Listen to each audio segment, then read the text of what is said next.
Rashida says, how do you get a second round out of him? Not to toot my own horn or anything, but... This is interesting because I did a sex talk with someone recently who talked about learning how to ejaculate up their spine, which is, in essence, shooting a blank. Also, sex toys. Sex toys never get flaccid, which is why people who have sex with somebody who's of the same sex and use toys as a regular practice achieve orgasm at a much higher rate because they're not so focused on the body parts that are there, but instead on the goals the people with those bodies have in mind. Hey there, lovers and friends. In today's video, I'm going to go on YouTube Live and answer your sex, love, relationship, and attachment questions in 30 seconds or less. Wish me luck.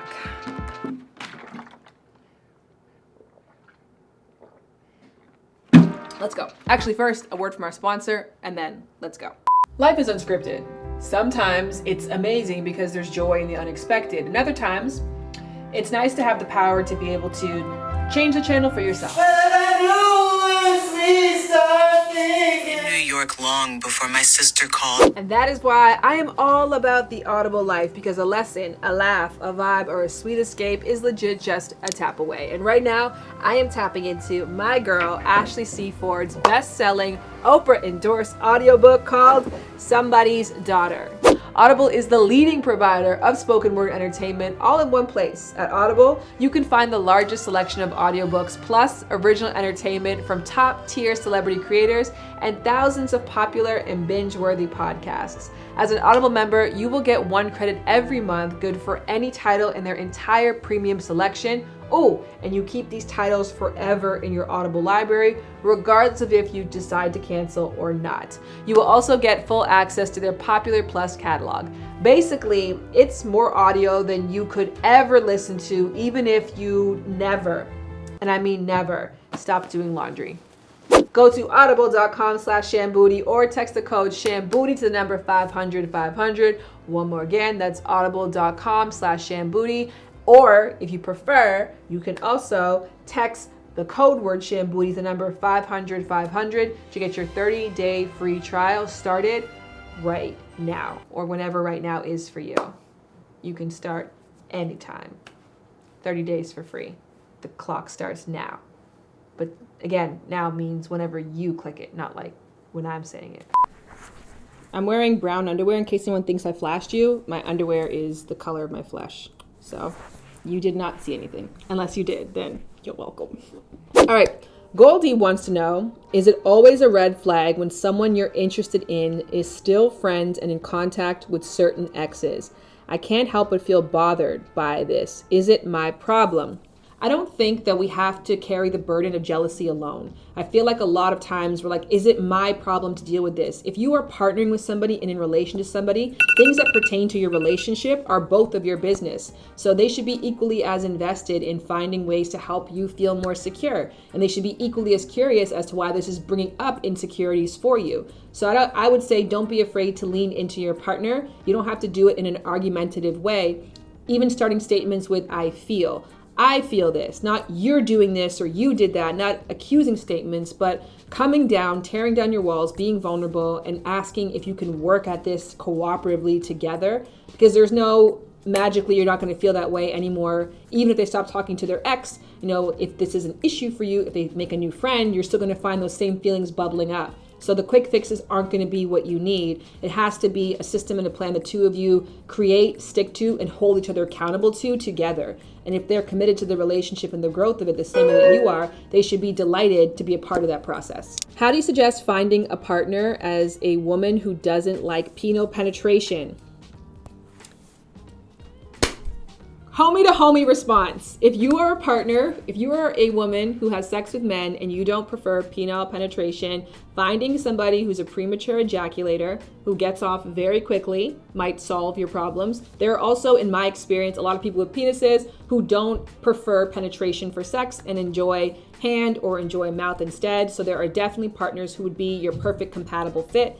But yeah, definitely people who aren't going to have extremely long sessions. You can find that the two of you work beautifully together. And sexual... That's all. As a poly person, is it self-sabotage to stay with your partner in hopes that they'll open the relationship when they won't at the moment? I'm not particularly sure if it is self-sabotage, but I do think that you are limiting your potential for your highest connection and possibly the other person's. I think if we look at our commitment styles as just as important as our sexual orientation, we can prioritize them more and put ourselves in position to love as fully and expressively as we want. Now, don't get me wrong, I am somebody who exists on the poly spectrum where I could be with somebody who's polyamorous. I could also be with somebody who's monogamous. It's not a core fundamental part of how I relate, but if it's a very big important part to you, then you deserve to prioritize that, and that person deserves to be with somebody who prioritizes their commitment style too. Okay, better. So Rose wants to know, if you struggle with self-esteem, would it be wiser to enter a relationship to work on yourself before entering? There is no official way to love and be loved. Like, there's no official way to have sex or to sexually relate to other people. It genuinely is what's best for you. And I'd say as a rule of thumb, it's easier to teach other people how to love you if you currently know what is lovable about yourself and how to love yourself. That's the path of least resistance. But it's also an opportunity that somebody else can highlight for you what is lovable about you in ways that you could not have discovered on your own. So it's through partnership that you actually are able to boost your self-esteem. But then you have what's called as relationship contingent self-esteem, and I encourage you to look that up because that's something to be aware of. Should you always leave someone who cheated on you? If you have the capacity and the support system to manage a massive breach of trust, like being cheated on, it is very possible to have a healthy, and in some cases healthier, relationship after the indiscretion. If you don't already have or invest in therapeutic services or don't have a great, again, network of support that can really help you to navigate rebuilding trust and healing from that trauma, it can be really, really challenging. So absolutely, you don't have to always leave that person, but there's a lot more than you should consider than just your feelings for the person who cheated on you when you're deciding if you should stay or not. What are some ways to regularly strengthen a relationship that is currently going strong? Top 3 tips to strengthen a relationship that's currently going strong. Number 1, do new shit together. Number 2, do new shit together in front of different people. So you have an opportunity to see your partner and how others are receiving them, which will give you that rush all over again. Number 3, do new shit by yourself. Learn more, expand yourself, have something to bring back to the relationship. So do new shit together in front of other people, and do your own new shit to make yourself as expansive as possible. Self-expansion theory is what you should look up to learn more about that. Okay, Rabs wants to know, any tips on how to navigate reducing sex drive when you're in a long-term relationship?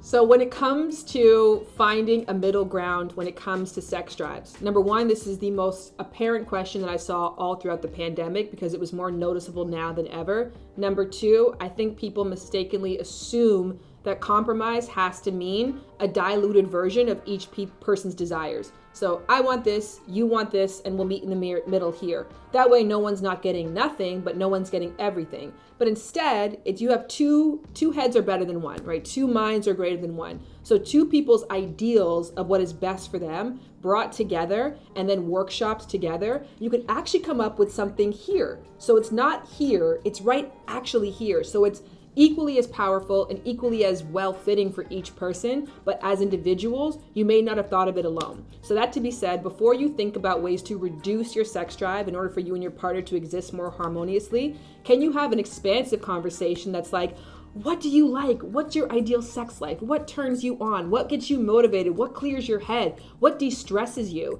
And you can both take stock of what those 2 realities are and then come up with a plan together that both adequately fits your needs. And try doing that before you try reducing what it sounds like is a healthy part of your life. Unless you don't enjoy your sex drive and you feel it's interfering with your happiness and your goals and it's troubling you, in such a case, then there are therapeutic mediums.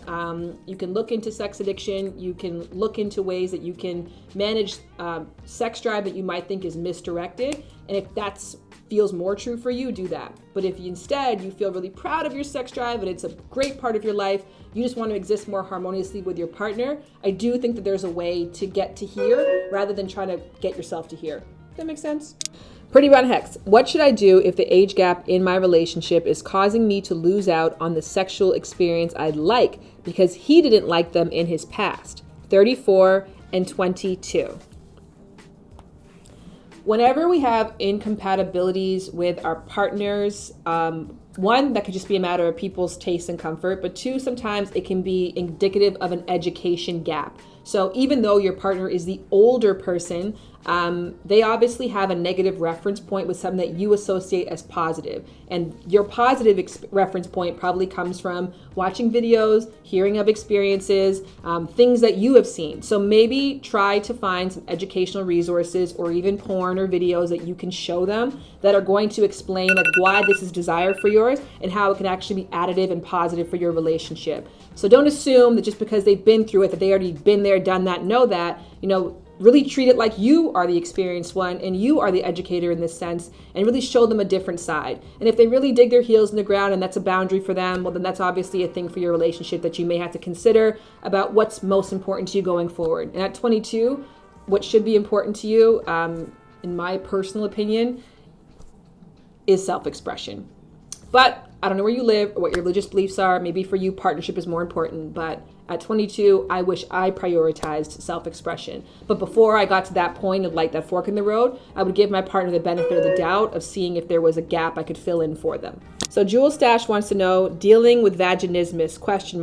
I don't have a response for this because there are experts who are far more knowledgeable about this topic than me, but what I do want to say is affirming you in how often the term vaginismus comes up in the work that I do. So I want to wish you a vaginismus and a happy new year. Take off the shame and the guilt. Let's normalize it, which is why I put it into a song form.